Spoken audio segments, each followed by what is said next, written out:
Hey, Patrick here, have Cheetah View, and welcome back to the channel. Me and the Cheetah are here, and we're going to do another film review for you guys. And the movie we're going to be talking about today is what I call sort of like the unofficial sequel to one of my favorite movies, and that is 2000's The Cell.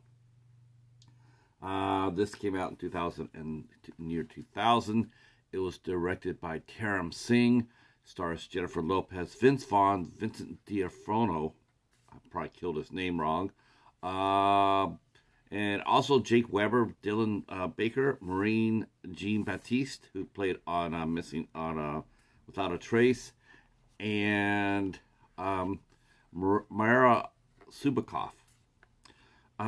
So the reason I say this is sort of like an unofficial, to me, is sort of like an unofficial sequel to a movie that came out in 1984 that I've talked about many times, and one of my favorite films is called Dreamscape.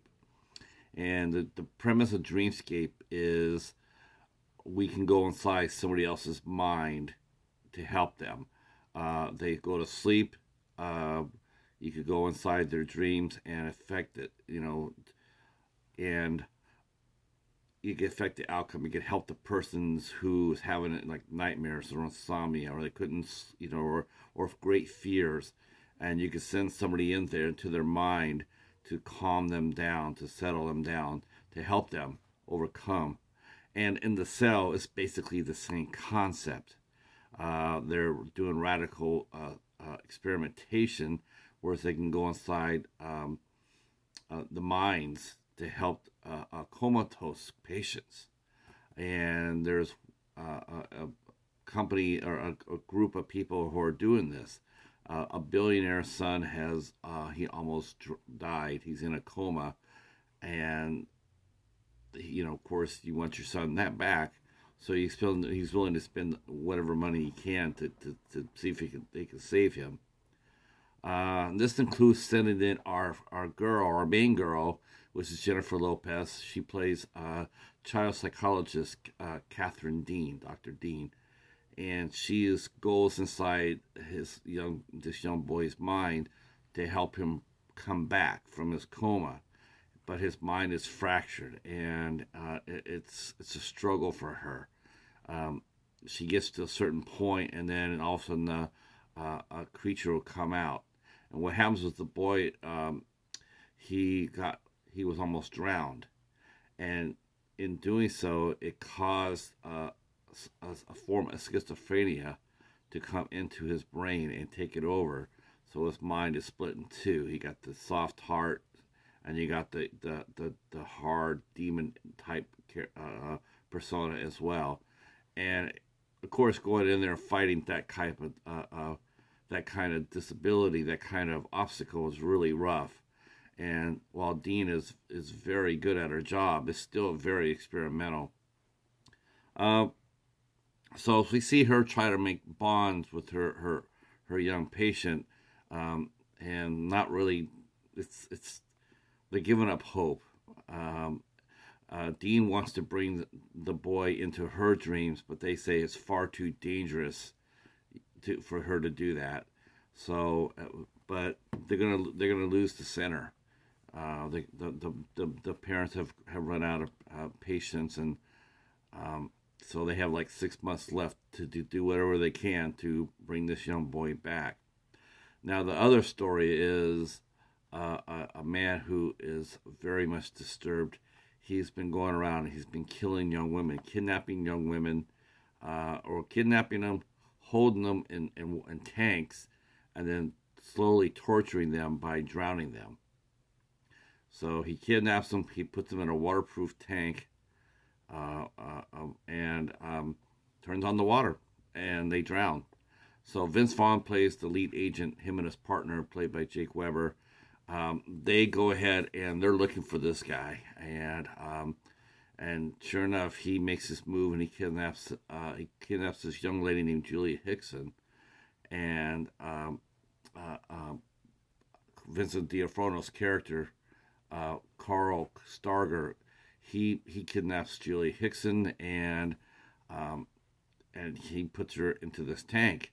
Normally, normally he would know where she. Obviously, he knows where she's at.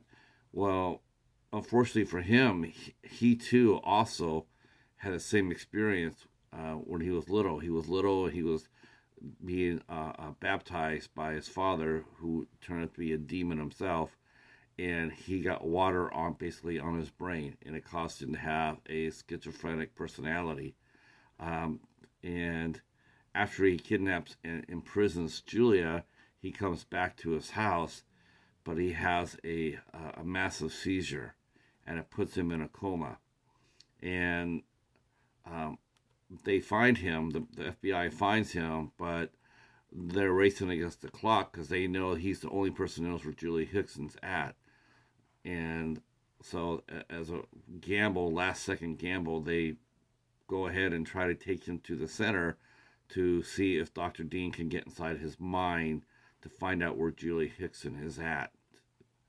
So she goes inside. A Starger's head, and it's just a mess. It's an absolute mess. And she battles him, and she doesn't do too well the first time. She comes out of it really shaken, and then she goes back, and this time Starger traps her. He traps her inside of his mind and overcomes her. And it looks very, very desperate until Vince Vaughn's character, Peter Novak, he volunteers to go in there and help her. So they pretty much put Novak into Starger's mind as well. And he finds Catherine, and she's basically been imprisoned by Starger. And so now Peter Novak is being tortured. He's being tortured, but he still cries out to Dean and he brings up to her brother who had passed away. And he was able to get through her at the very last minute about her brother. And Dean rises up to stop Starger. And while they are in the mind, as they explore the mind of Starger, Novak remembers seeing a symbol when they were looking for Julia Hickson. He remembers seeing a symbol, and it's in his mind. And so he has an idea. He says, "I need to get out of here." So they both get out, and Novak says, I think I know where she's at."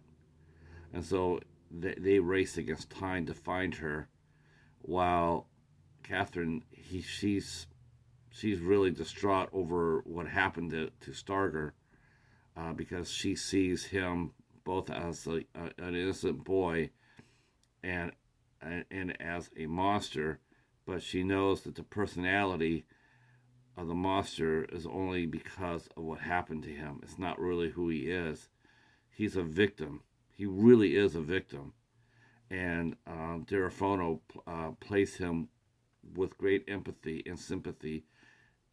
Even though he's a serial killer, it's beyond him. He doesn't know what he's doing. He truly doesn't. So she wants to go back there to try to help him. So she locks herself. She locks herself into her container, her in the chamber where her and Starger are at. And she goes back, but she's going to bring Starger into her mind. And so it's highly risky. So we're seeing two different rescues. We're seeing Peter rescue Julia, and they do find her. It's very suspenseful, very suspenseful. And Catherine, she rescues Starger by basically killing him, putting him out of his misery, because he's going to be in a coma. He's not coming out of it. And so and he really didn't deserve what happened to him. And so Catherine, she kills him in his, Mercy kills him in her head, and allows him to pass in peace.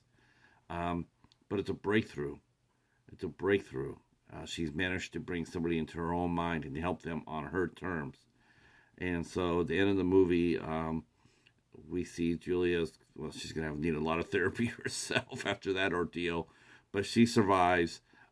Peter goes and goes back on his career, and with last thing we see is Dr. Dean back in helping her young charge at the beginning of the movie, but bringing him into her and helping him on her mind, and he seems to be making progress.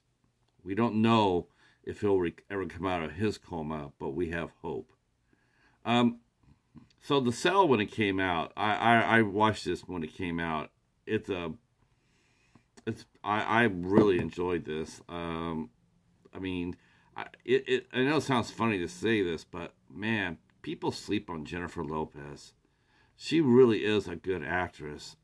I'm really trying to remember anything I've ever watched of hers that I haven't liked her in, and I can't remember a single movie that I watched. Of course, I haven't seen Geely, so I don't know. I can't say that for sure.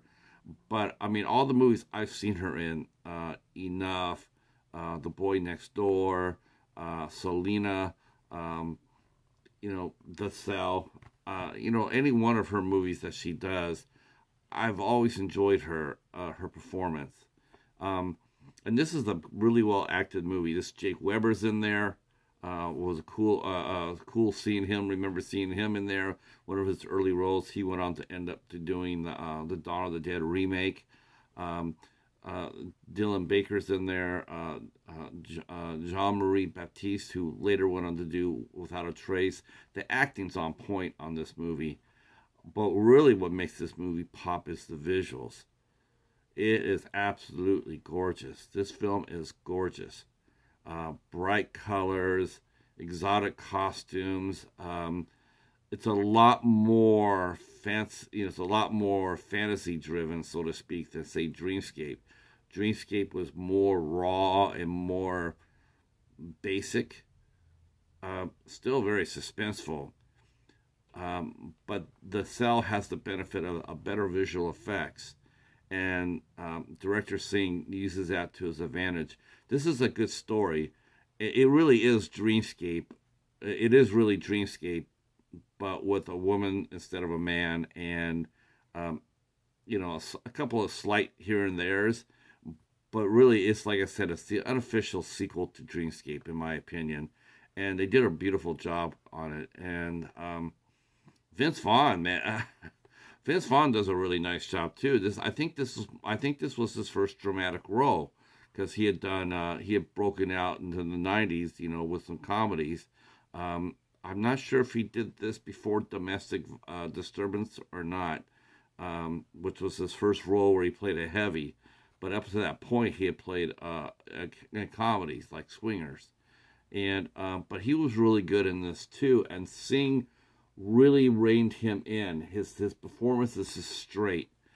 You don't really sense at all of any of the typical Vince Vaughn, just riffing like he normally does. He'll get up there and just start riffing, old school, he just gets out there and he doesn't follow a script. Wedding Crashers, the same thing. He just, you basically get Vince Vaughn, you just let him go do whatever he's going to do. But in The Cell, Singh has him play Peter Novak straight, and he's very good at it. Um, what can I say? This is a fun movie. I don't know if this got a 4K release or not. Maybe someone could tell me that in the comments. My edition has director's commentary on it by Singh, Terasam Singh, and also the production team. So I would recommend this. I would recommend getting this as long as it has the special features on it. I know some new releases, sometimes they come out and they don't have the special features. Highly recommend you get this edition with the special features. The movie runs for about an hour and 40 minutes. It's rated R for violence, and but it's a beautiful film. All the cast is great. You feel sorry for everybody. You really do. You can't help but feel sorry. It's probably the first time you'll feel sorry for a serial killer in any movie. You really will. And when Jennifer Lopez, when her Catherine Dean ends his life, you don't feel like Yeah, you feel you feel relieved. You feel like it was the right thing to do. It's a powerful movie, and it should get talked about a little bit more. I know we say that a lot about a lot of movies, but this is one of those that really does deserve to be looked at again. So that's my review of The Cell. If you like what you heard, yeah, go ahead and drop a comment. If you like the channel, please give us a subscription, notification bell, drop a comment. We can do a lot of interviews. If you see somebody you want to listen to, please do so. Got playlist on there. You can go over the playlist. I broke up all my interviews in 25 episode blocks, so grab a block and enjoy a good conversation with a lot of fun people. All right, thanks for watching, and we will see you for the next one. Peace.